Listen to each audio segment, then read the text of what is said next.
Hi, everybody. I just wanted to do a little quick review about the things that we talk about at the staff meeting. These are the math updates that I had shared. I know I talked really fast during the staff meeting to try to cram it all in, but I wanted to be a little bit more specific and really point out the different places I wanted you to go on that website for illustrative math. Here's the actual site. It's a new site, updated. There are 5 different choices that you'll see on the left-hand side of your screen. The first being content standards. That's where you can explore the tasks by grade level or by domain. The second one is practice standards, and there's an overview of each mathematical practice standard, and there's a video showing what it looks like in action in a real classroom. The third button, blueprints, is still under construction, but you can find tasks and other resources by grade level here. The fourth button down, progressions, is really kind of exciting because they are creating videos, modules on the different progressions that we have looked at when we unpack the standards. You can learn about progressions of mathematical topics across the different grade levels. Currently, there's one module that's created. It's the fraction progression from grades 3 to 5. I've watched about half of it, and it's very informational. Even if you're a K-1-2 teacher, I think you'll gain a lot of information. The last tab at the bottom, professional learning, is where you'll see professional development. You'll be able to register for task talks, online courses, virtual lectures. I already registered for the task talks, and I received an email actually this Tuesday, and it was I think it was an 8th grade task that they were going to be talking about that night. But it is every Tuesday night at 8 o'clock, and if you register, you'll just get an email on Tuesday explaining what the task will be, and you can choose to ignore it, or if it's something on your grade level or around your grade level, you could join the task talk that night. The next thing I want to talk about very quickly is the site visit. I had handed out the information that Dr. Graves and Kathy Miller and I had put together for what the teams would see when they came into the classroom. So the visit is March 23rd.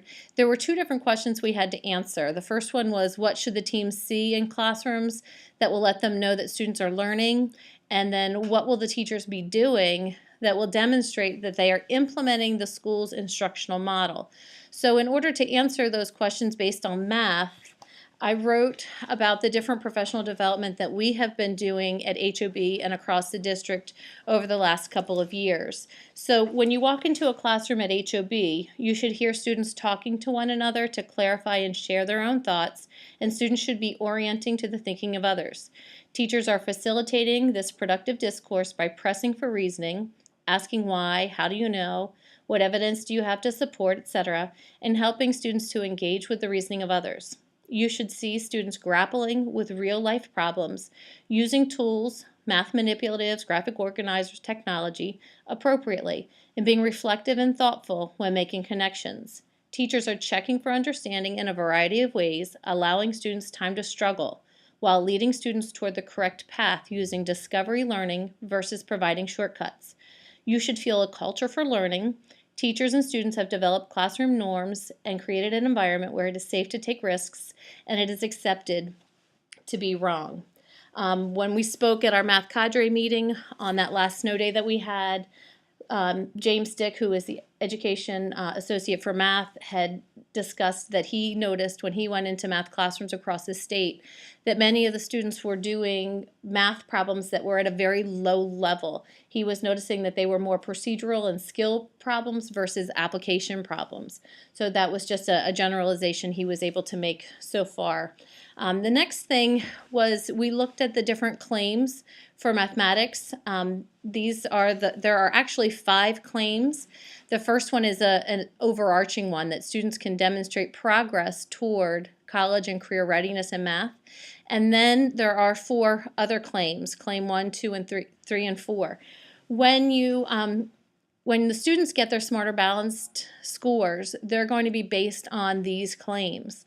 So the first one, concepts and procedures, students can explain and apply mathematical concepts and interpret and carry out mathematical procedures with precision and fluency. That's like your basic comprehension, or not comprehension, I'm sorry, computation. And then claim 2 is problem solving, claim 3 is communicating, and then claim 4 is reasoning. when we look at the blueprint for Smarter Balance, you'll see that the first one, the concepts and the procedures, has about 17 to 20 questions. And it's going to be about half of the test that's based on that. But the other half of the test with claims 2, 3, and 4 is really based on the mathematical practices.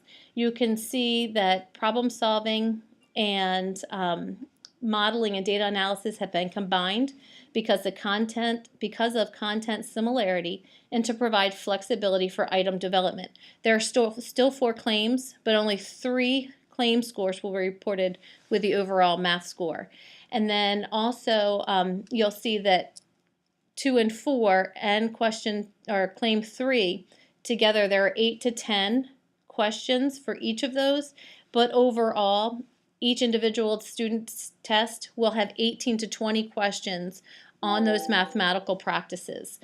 So that'll be important. Also, grades 3 through 5, I gave you a formulas chart showing you which formulas would be included on Smarter Balance and which were not. And I also gave you 2 grid papers for the assessment that would be scrap paper. Students can use those, and then it'll be your responsibility to have them shredded after the assessment takes place.